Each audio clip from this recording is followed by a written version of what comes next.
Hello everyone. In this session we will discuss the typecasting, or else here we can call that is the type conversion. So here typecasting is the converting one data type into another one. Your another one means your another data type. Okay, so one data type to another data type here we are converting the our variables. Okay, so you can say once you are converting the our variables to the one data type to another data type, that we can call like here our typecasting. Okay, this typecasting also we can call like here data conversion, or else here we can call the type conversion. What is the use for this? Whenever you're doing the programs, if we have any low data type, means your smaller data type, that can be converted into the larger data type. So like that here we can perform the programs in where we are using these conversions. In the programs we are performing these conversions. So these type conversions, or else your typecastings, are the two types. One is the implicit type conversion and the second one is the explicit type conversion. First we will discuss the implicit type conversion. So this implicit type conversion can be converts the our data types without the losing its original meaning. So without the losing its original meaning means how it will be performed, right? So suppose if we have any data type, so that data type is like your int, and if you're converting that into the floating point, so that will not change any value. Automatically whatever you given the value, that is given to the another data type. So here it can be converts the our data types without the losing its original meaning.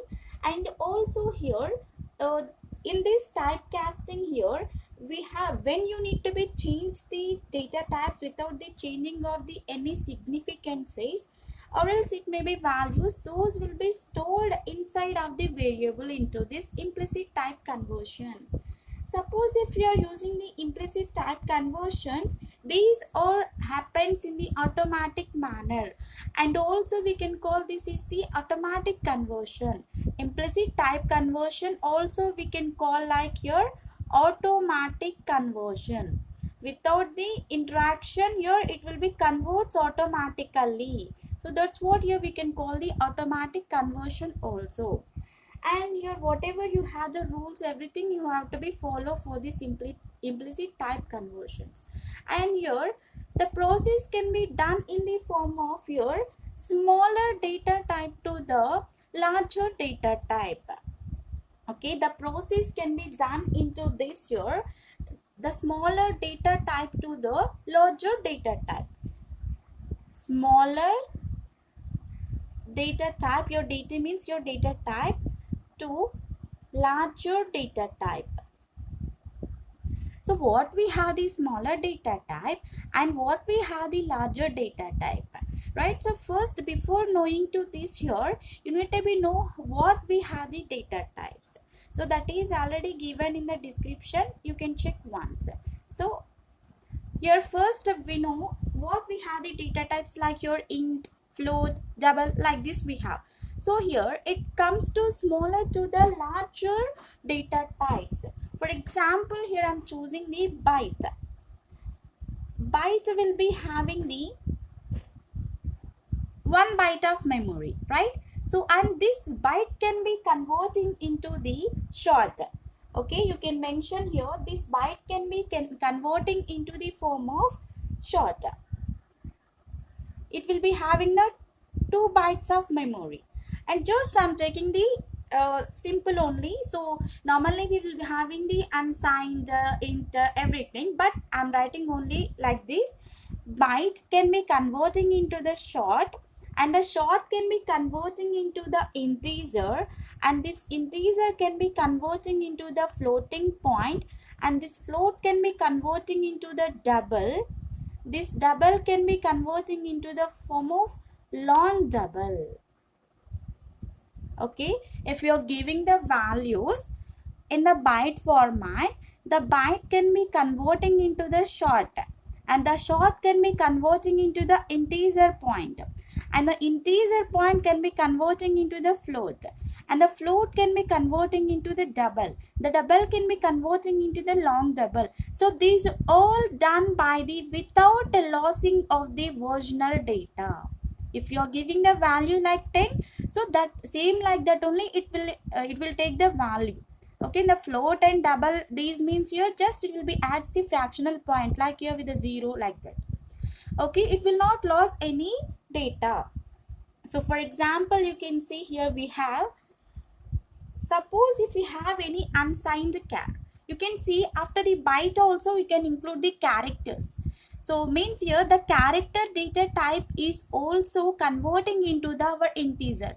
How means by using the ASCII standard type here.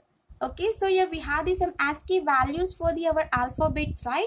So whenever you're preparing, whenever you're writing the characters, that can be converting into the our integer also. If you're writing the one B character, what if it is having the, what it will be having the value? So if it is like 68 or else 50, so what we have in the ASCII code, that can be displayed in the integer format. So after the byte also, here we can define the our character. Okay, just here I'm choosing the unsigned character, and next here I'm choosing the unsigned short. So now these two are converting into the form of, unsigned integer format. Unsigned characters means your alphabets, and unsigned short means here we have the values, decimal values. So now these two are converting into the form of our integers only. If it is a character or else if it is the number, those will be in the form of our unsigned integer format. Okay, so you can give the character or else your number, those will be in the integer format. And also here, suppose if you are taking the characters, this is the unsigned. Okay, so directly here we are choosing the character here. Okay, character and short without the unsigned means you can mention this is the signed also. Those can be converting into the form of our integer. Okay, so this is the unsigned format. So your character in the short can be directly converting into the integer without the any sign values here. And next here, if you have the any float, this is the smaller data to the larger, right? If we have any float data type, this float data type can be converting into the form of double data type.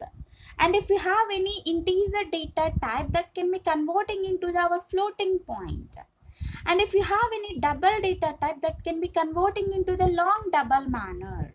Like this here we can convert our data types in our implicit type conversion. For example, here you can see, suppose I'm taking the x value.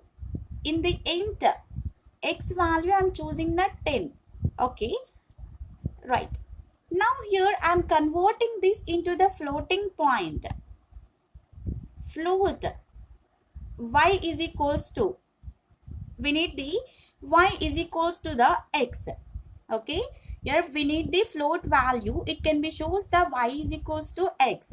How it will be displays the value? You can see here float will be accepts the only the fractional points. It will not accepts the our decimal values, right? Integer values. So now here the float is converting, means here the int is converting into the float, right? So now here without the interaction of any statement, with suppose here normally user can write this statement, right?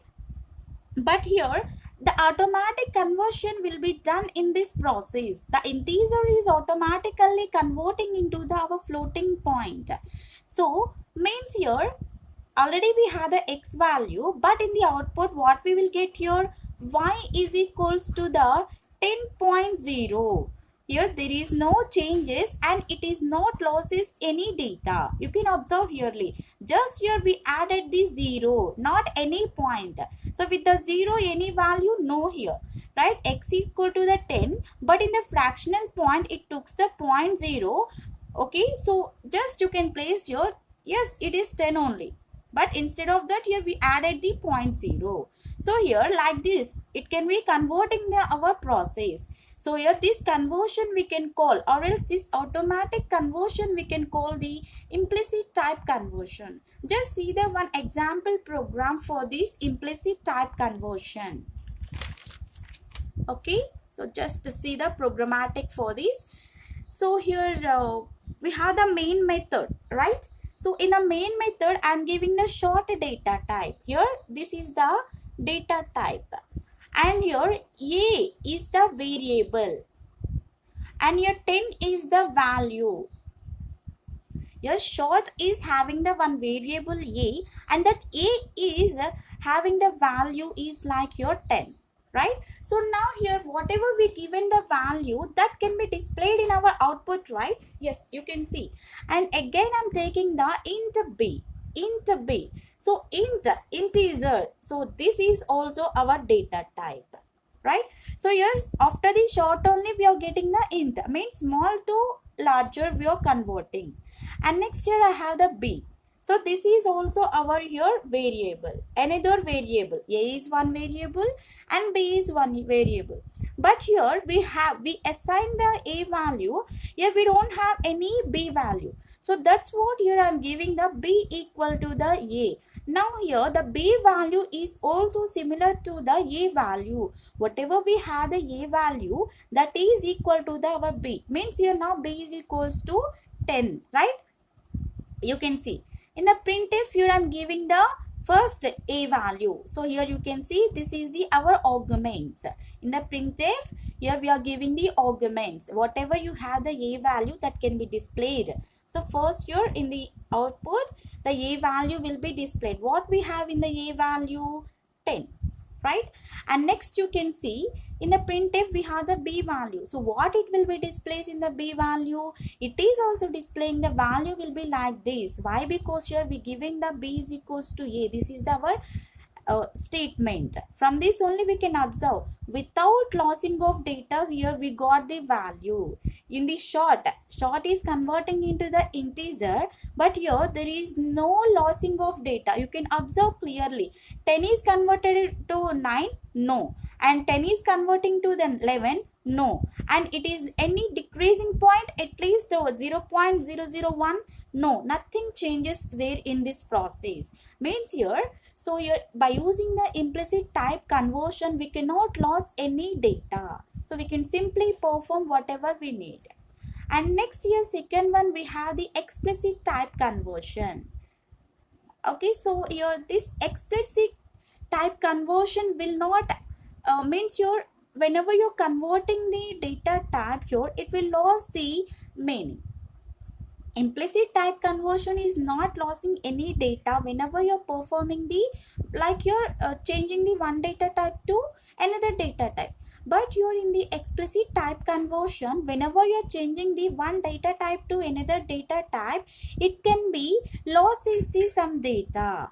Okay, so whenever you're converting the variables of one data type to other explicitly without the interference of the compiler, that we can call like your explicit type conversion.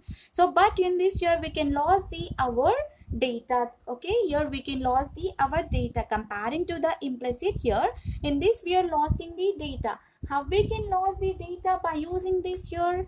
Okay, so I will explain. Let's see here. So this explicit type conversion will be having the syntax. So just see here what it will be having. See, the syntax will be here type, and next here we have the name and the expression. Type, name and the expression we have into this. You can see here, your type name is the data type. Type name is the data type. It may be the int, float, character, byte, long, double, anything, any data type you can choose. And the expression we have here. So this expression can be done in the form of our constants, or else your any variables, or else any expression you can give into this, like your our alphabets also, A, B, C, or else any value you can give, anything you can mention into this. So just your type of the name is the data type, and the expression is the constants, or else variables, or else it is the any expression you can give into this. And this explicit type conversion can be done in the reverse process of the implicit type conversion. So in the implicit conversion, we are doing the smaller data type to the larger data type. So this can be done in the form of larger data type to the smaller data type. Larger data type to smaller data type. Smaller data type. You can see here, right? And here how it will be, suppose if we have the long double. Okay, so if we have any long double, now this long double can be converting into the form of our double. And now this double can be converting into the form of our float. And this float can be converting into the form of our int. And now int can be converting into the form of our short. And here also you can give the character, there is no problem.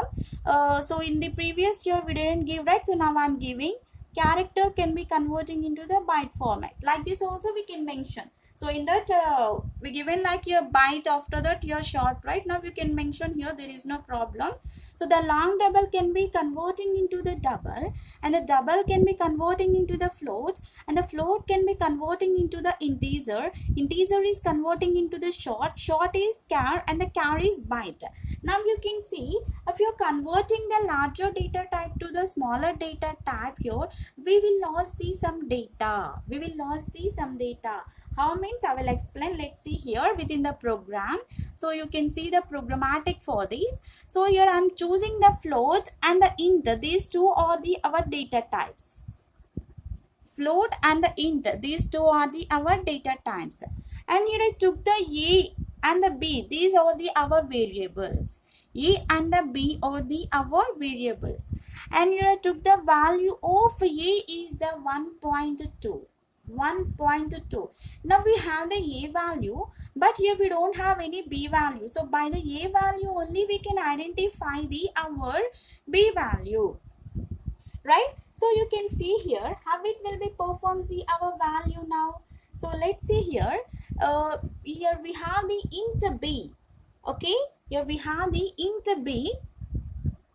Int B equal to the int A plus 1. Int A plus 1. So what we have the A value? 1.2, and you can add the plus 1. So here that can be converting into the form of our integer. Okay, let's see here. Just you can perform the printing for getting of the output, right? So whatever you have the value of A, that you need to be display in the output first.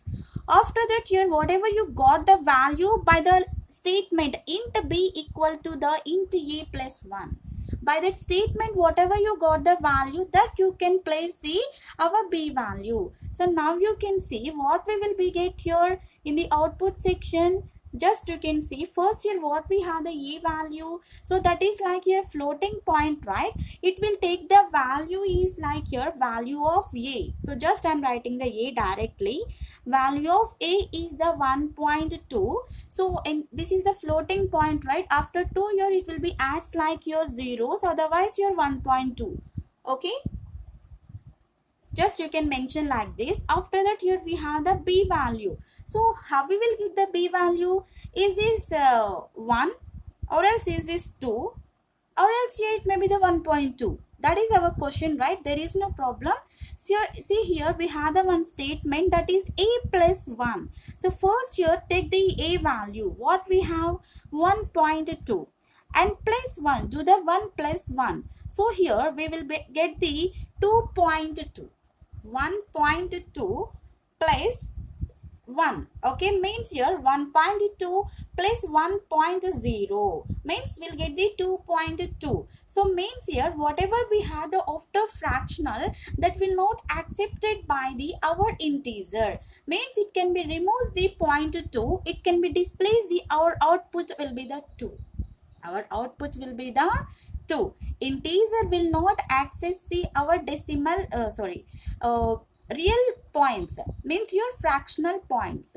So means you can see here we lost the data, we lost the 0.2 of data, you can observe here.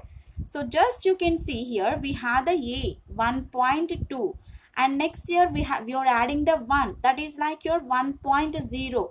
Once you added these two, we'll get the 2.2, right? So but here we are not writing the b value is the 2.2. Why? Because here b is the integer, here b we have the integer, we are converting into the integer point, right? So that's what your it is removing the fractional points. So it takes the just like 2, and we lost the data like your 0.2. So by the implicit type conversion here, we are not losing the any data, but by the explicit type conversion here, we are losing the data. So comparing to these two here, the best example is the implicit type conversion. So these are the our typecasting or else your type conversions. Once you like, thank you for the watching. If you like the video, subscribe to my channel.